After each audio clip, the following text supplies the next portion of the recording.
Are you really doing shadow work, or are you being brainwashed? Here's how to tell. If you've been doing shadow work for a long time and you think it's been helping, but there's no evidence that it actually improved your life, but only made it worse, you're probably doing shadow work incorrectly. For example, shadow work is not meant for you to create these boundaries that other people cannot get in. It's not meant to make you feel bad about the past that you've experienced. And it's definitely not supposed to make you feel stuck in certain areas of life. Let me share a story with you. I was scrolling Facebook today and an ad came on my feed, and I was reading the comments, and there were a lot of comments about people saying that this particular person helped them with shadow work for a really long time, but now they're finding themselves stuck and creating these really tough boundaries, and they can't let other people in, or they're still having emotional issues and they're having more problems in their life. And this really got me thinking about how shadow work is used as this marketing tool for a lot of spiritual gurus nowadays. I am currently pursuing a master's in psychology and art therapy, so I do understand this. And not only that, I have a tremendous amount of traumatic experiences in my life. Hell, I even wrote a book about it, but had to take it off of the market because it was that triggering. So I understand what it's like to have sexual trauma, emotional trauma, physical trauma early on in life. And not only that, going through my experience of the military and fighting in a war and having to deal with the death of my friend. So I know what it's like to have these really difficult, painful experiences, not only in childhood, but these relationship issues that you may experience when you're becoming of age and feeling taken advantage of.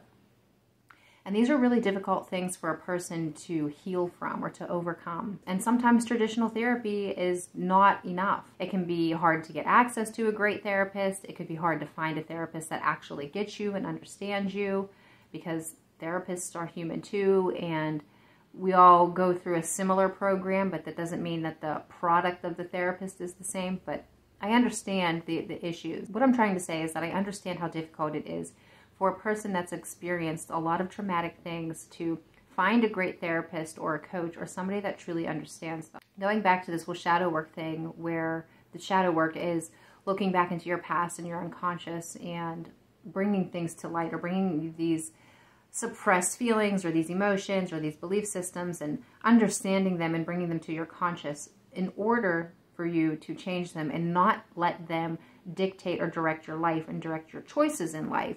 Because when we're talking about this theory of a conscious and unconscious, because not all psychological theories believe in this, but whenever we're talking about things within our unconscious or our subconscious, is that it's predeterministic, meaning that there's an element of fate and things beyond our control, okay? So whenever we're talking about somebody acting from their unconscious or their subconscious, we're talking about them acting or being driven by motives that are not currently aware to them. Now, if you truly understood this theory, you would have more compassion and more understanding for other people who are acting from their unconscious because they don't know that they're acting from their unconscious.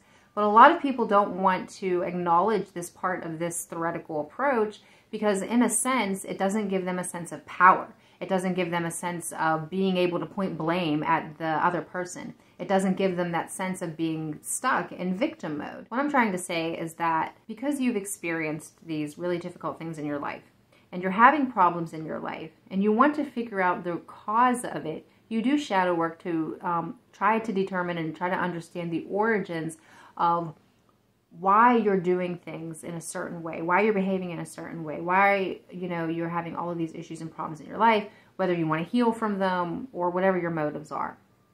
Okay, and the human mind is solution-oriented towards problems.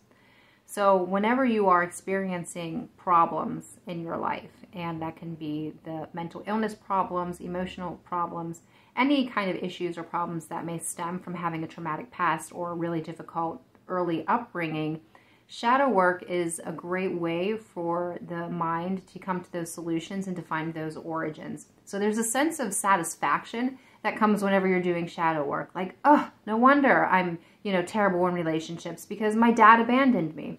Or no wonder I'm a people pleaser because early on in childhood, I had to, try to do what I can to keep the peace because it was a chaotic environment. Or saying that you're deeply empathetic because you feel so much.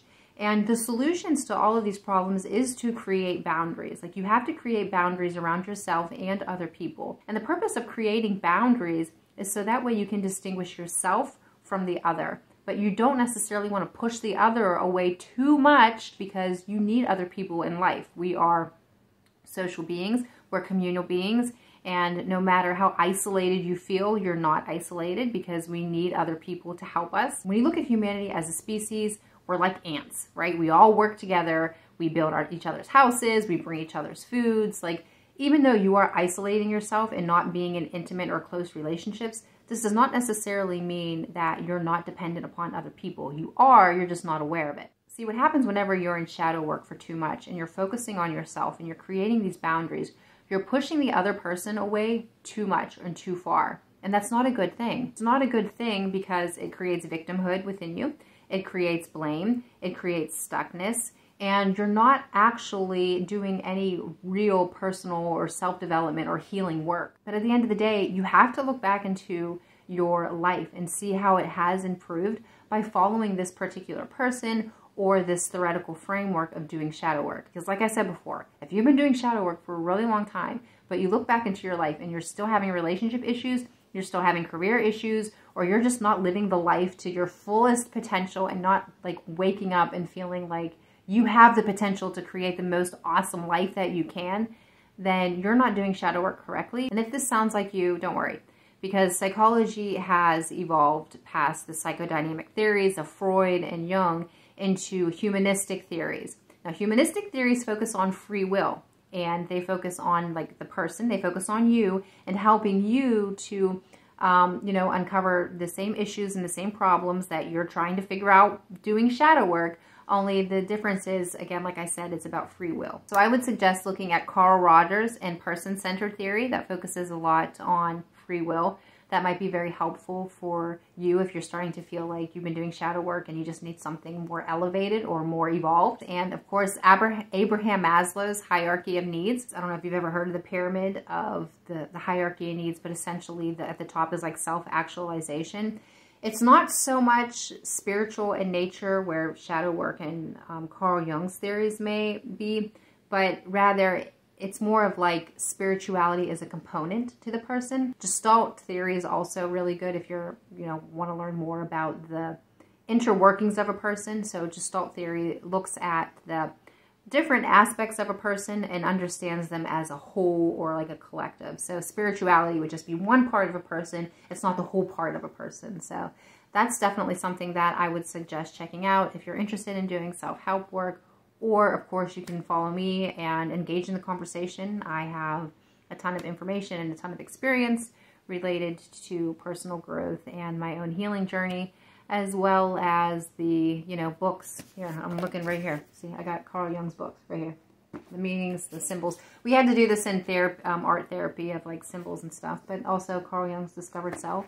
I got, St. John of the Cross, Dark Night of the Soul. So, comment down below. I would love to hear your perspective on this. And yeah, I'll see you in the next video.